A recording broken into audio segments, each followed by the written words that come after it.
मंडळी, मुंबई आणि आसपासच्या महानगरांचं हक्काचं बुलेटिन म्हणजे हे एबीपी माझाचं मुंबई ईस्ट वेस्ट बुलेटिन। आणि या मुंबई आणि आसपासच्या महानगरांमध्ये आज गणपती बाप्पा मोरया, पुढच्या वर्षी लवकर या हा गजर अगदी आसमंताला भिडलाय। आणि असं म्हणत भक्त आपल्या लाडक्या बाप्पाला निरोप देत आहेत। मुंबई आणि पुण्यासह संपूर्ण महाराष्ट्र बाप्पांना वाजत गाजत निरोप देतोय। मुंबईतील चौपाट्यांवर गणेश भक्तांनी गर्दी केली आहे। लालबागच्या राजासह मुंबईतील विविध गणेश मंडळांची जंगी विसर्जन मिरवणूक अजूनही सुरू आहे।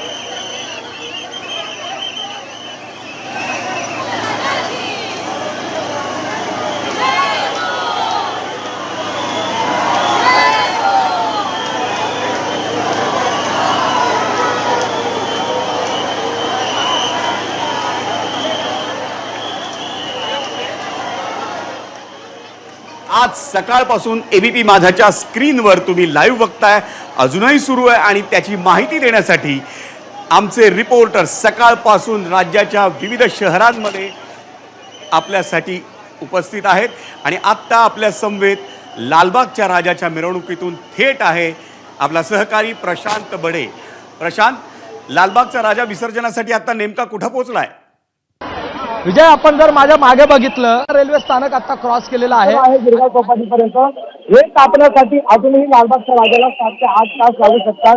अगदी लालबागच्या राजाच्या पायथ्याशी उभं राहून आपण जर बघितलं तर आपण एक दृश्य ही सध्या लालबागच्या राजाच्या भक्तांना दाखवतो आहोत। मोठा जल्लोष अजूनही साधारणतः 11 तास उलटलेले आहेत आणि 11 तासानंतर देखील इतकाच मोठा जल्लोष लालबागच्या राजाच्या इथे गणेश भक्तांचा आपल्याला पाहायला मिळतो आहे। मोठ्या जल्लोषात ही मिरवणूक लालबागच्या राजाची जी निघालेली होती आता भाईचारा अग्निशमन दलाच्या जवळ पोहोचली आहे। रेल्वे स्थानक क्रॉस केलेलं आहे आणि पुढे गिरगाव चौपाटीपर्यंत जाईल। पहाटे साधारणतः 4 ते 5 वाजताच्या दरम्यान ही गिरगाव चौपाटीपर्यंत पोहोचू शकते अशी शक्यता व्यक्त आहे।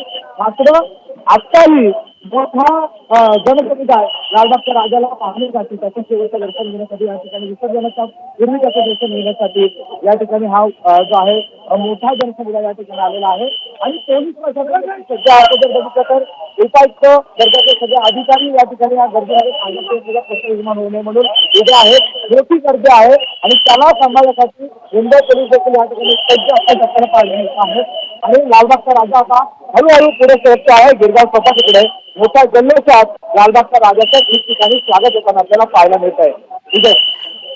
प्रशांत, श्रॉफ बिल्डिंगमध्ये संध्याकाळी पुष्पवृष्टी करण्यात आली, ती आपण पाहिली। पण त्यानंतर लालबागच्या राजाचं मुंबईतल्या विविध ठिकाणी कशा पद्धतीनं स्वागत करण्यात आलं आणि कशा पद्धतीने निरोप देण्यात आला कुठं कुठं?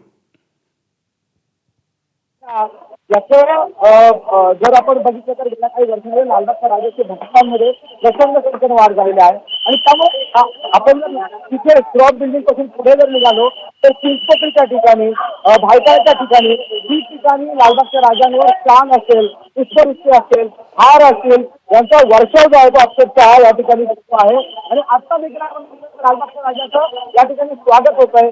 भायखळ्याचा हा जंक्शनचा परिसर आहे आणि तिथे देखील लालबागच्या राजाला हार चढवले जातात।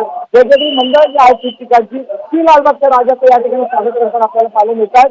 आपल्या या बाप्पाला निरोप देत असताना मोठा जल्लोष ठिकठिकाणी आपल्याला पाहायला मिळत आहे।